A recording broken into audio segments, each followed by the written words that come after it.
Bonjour à tous, aujourd'hui on se retrouve pour jardiner simplement et on va planter des ails. Donc là c'est des ails de printemps, hein. Donc moi j'aime bien les planter entre janvier et avril parce que comme je suis dans une région un peu humide et que là ils n'aiment pas l'humidité du tout, eh ben, j'essaye de les planter après, après l'hiver. Donc là moi c'est des ails que j'ai eu en jardinerie, des ails certifiés, mais vous pouvez très bien aussi acheter des têtes d'ail en magasin bio ou même dans le supermarché. Des fois ils vendent 3-4 têtes en bio. Et on va planter, voilà, c'est ça qu'on va planter. Vous voyez déjà comment ça a germé parce que ben, il est temps de les planter en pleine terre. Donc on va récupérer les caillots qui sont sur l'extérieur de la tête. Donc tous ceux de l'extérieur. Et ceux du milieu on les gardera plutôt ben, pour faire la cuisine, quoi. On va pas, on va pas les planter. Donc là j'en récupère quelques-uns, vous voyez. J'en récupère quelques-uns et je vous reprends après. Voilà, alors là j'en ai récupéré quelques-uns. Donc on va les planter dans le sens là sur une butte, hein, pour justement éviter que bah, qu'il y a trop d'humidité et que ça fasse pourrir les ails. Voilà. Donc on s'en va là où on va les planter. Voilà, nous voilà arrivés à l'endroit où on va en planter quelques-unes. Du coup moi j'ai déjà un peu travaillé ma terre. Pour pas faire ça en vidéo, c'est pas très intéressant. Du coup bah, moi je travaille bien ma terre comme ça avec un trident vite fait. Bon ça fait pas des grandes racines, ça fait 20-25 cm pour les ails. Du coup si le sol y est pas trop humide, bon de toute façon là c'est l'hiver. On va essayer de l'alléger un petit peu. Et on va quand même les mettre sur une butte. Voilà, donc une fois que votre terre est travaillée, on prend notre outil là pour faire une petite butte.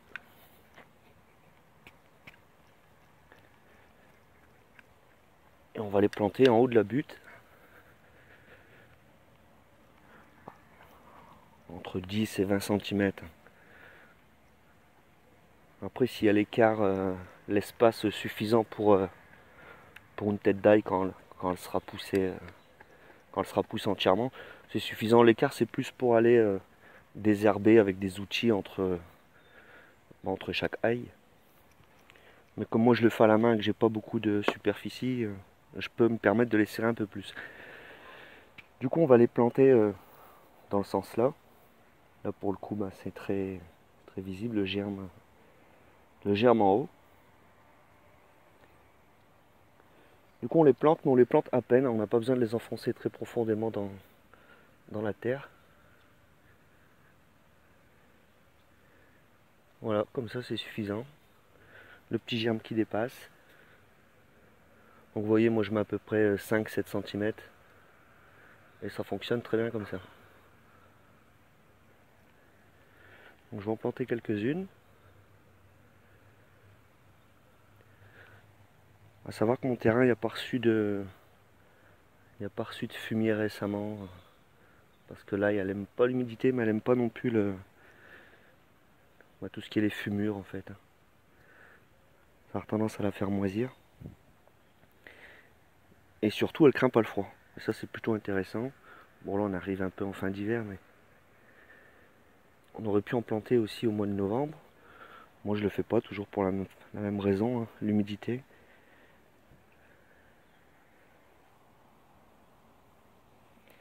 Ah, je vous ai pas dit non plus. On peut éventuellement, pour ceux qui ont vraiment des tout petits jardins ou qui sont en balcon, on peut éventuellement les faire en pot ou dans des barquettes, mais assez profondes quand même.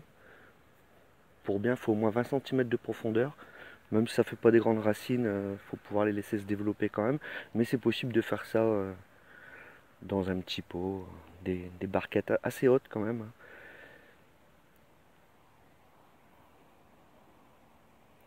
Donc voilà, maintenant vous savez comment on plante des ails. Si vous voulez voir la suite, l'avancement de la culture, bah, n'hésitez pas à vous abonner pour pas louper la vidéo. Et puis bah, moi je vais continuer tout doucement, je vais finir ma plantation. Bon là on est sous serre, mais je vais en mettre quelques-unes au jardin. Voilà. Et bah, bonne journée à tous et à bientôt pour une prochaine. Salut!